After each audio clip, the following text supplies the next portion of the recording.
近期咧，我咧都睇咗咧沈祖堯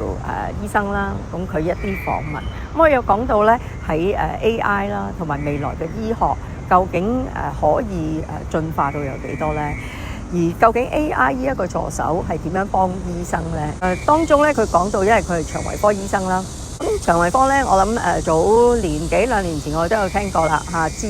一啲老人家嚇咁照腸胃鏡，以往我哋要一係由口咁樣即係入個口啦，腸鏡由下邊入啦。咁但係喺大約我印象中好似2年前度咧，就有新嘅科技發明啦，一粒藥丸咁細嘅攝影機就俾個老人家吞咗落肚，咁跟住咧就一路影嗰啲影像嚇。咁佢話咧，每1秒鐘咧，嗰粒藥丸仔咧就前邊影2張相，後邊影2張相。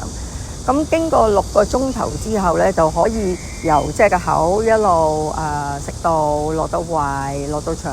就影咗幾百萬張相出嚟。醫生咧就可以睇得到究竟咧喺邊一度係出咗問題。不過要睇幾百萬張相咧，即係講緊嗰條片都6個鐘頭啦。同埋可能你去到某一啲特別嘅位置，你都要停落嚟，再以肉眼去判斷究竟嗰個係一個壞嘅息肉啊，定係一個唔需要擔心嘅息肉。事實上嗰度係好花精神。咁但係而家咧 AI 咧嗰個智能咧就係可以因為之前入咗好多大數據，而教育到個 AI 咧可以喺嗰6個鐘頭裏邊，佢就揾到邊一段嗰度嘅組織細胞影出嚟嘅影像係有問題，而淨係抽嗰幾段俾個醫生去再特別跟進。咁變咗咧喺醫生去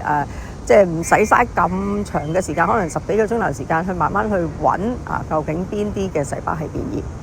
不過點解暫時喺今日AI 仍然係仲有一段距離未融入醫學咧？根據沈醫生講咧，就係究竟你有幾信嘅 AI 咧？究竟佢嘅判斷係咪準確咧？咁呢一個咧仍然係需要時間啦嚇。人類而家係用醫生去判斷，例如照腸鏡見到嗰個息肉嚇，咁息肉我哋都知啦嚇，有好多朋友都照過，分幾種，有啲會變 cancer， 有啲唔會變 cancer， 都係憑醫生個判斷，跟住就決定呢啲息肉要切。咁但係好似沈醫生話齋，有一啲特別嘅病歷咧，我曾經都聽過，就係成條腸根本入邊有過百個息肉，甚至過千個息肉，有啲特別病例。你都冇可能全部切㗎，係咪？咁變咗就真係要照所有，無論你話用 MRI 又好 CT scan 又好，佔晒所有嘅細胞出嚟之後，其實醫生真係要慢慢去判斷邊啲息肉或者邊啲細胞係有機會病變。咁呢個亦都係要講經驗啦，同埋時間啦嚇。咁但係而家 AI 咧，亦都係可以喺一張片裏邊嚇，因為大數據。咁而佢咧就可以咧喺嗰一紮有問題嘅細胞咧，而判斷到邊一部分係比較大機會變 cancer 而需要去跟進嘅。咁呢度咧就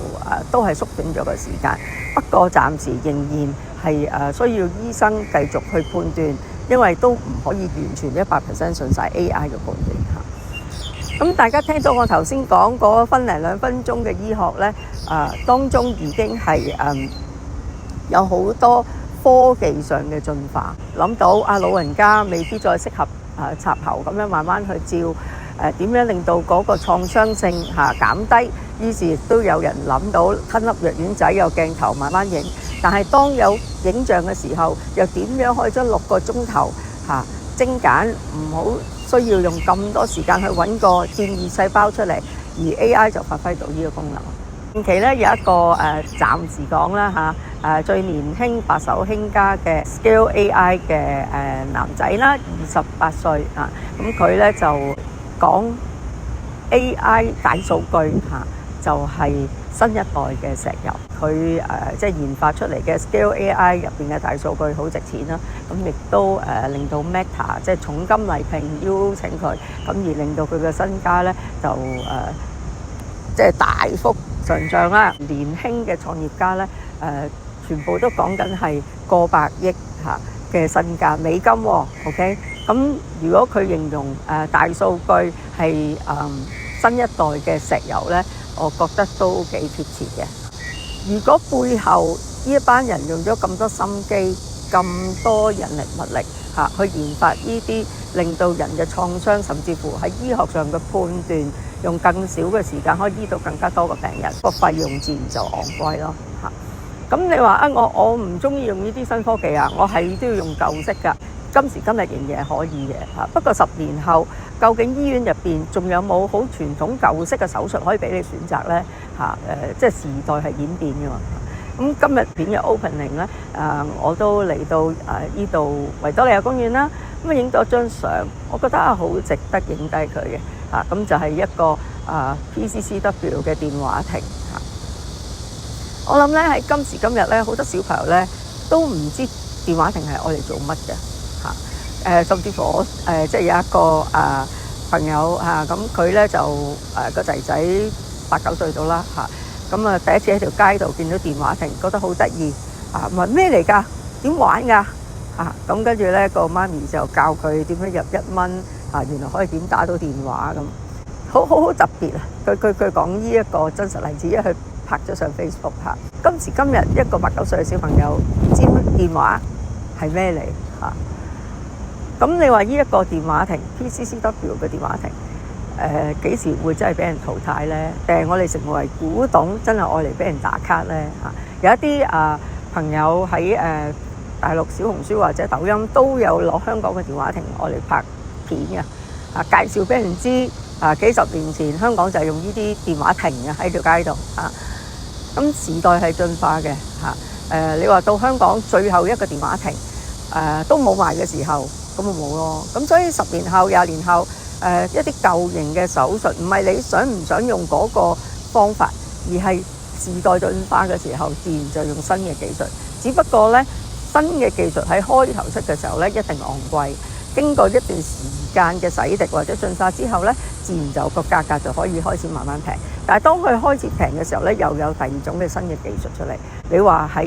醫療保險，我覺得保險公司呢都係一個幾大嘅挑戰嚟嘅不停都要去更新賠償部、市場拓展部、產品設計部，甚至乎我哋前線嘅保險顧問，我哋要不停去學，不停去對答人客，不停去諗方法點樣令到個人客可以接受到最好嘅治療，而佢亦都有賠償用一個槓桿形式，用最低嘅成本去令到自己健康。所以呢個唔係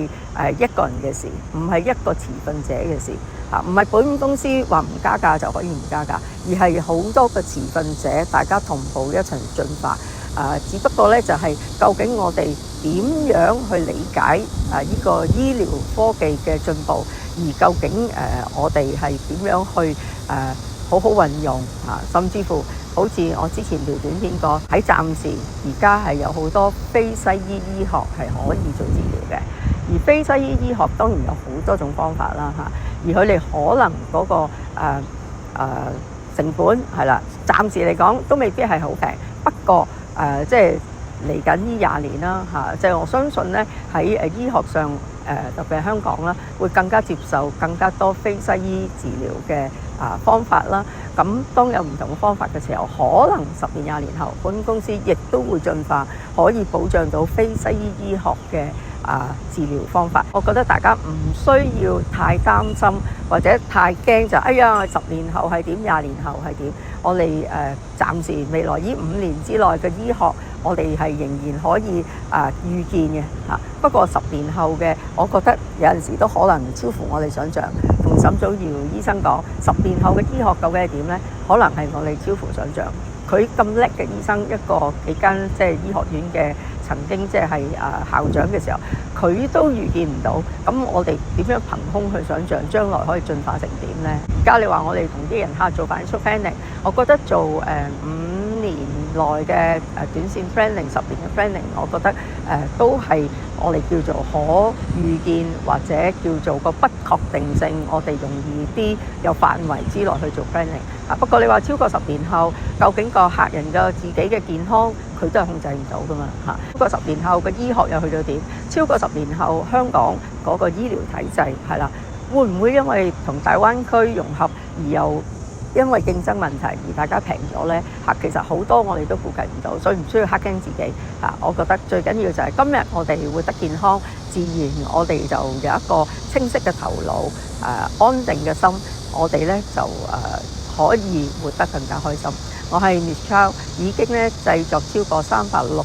條保險知識短片，每一日都可以喺屋企咧陪住你學保險嚇。我其中一個事業使命咧就係希望更加多投保人了解保險顧問存在價值，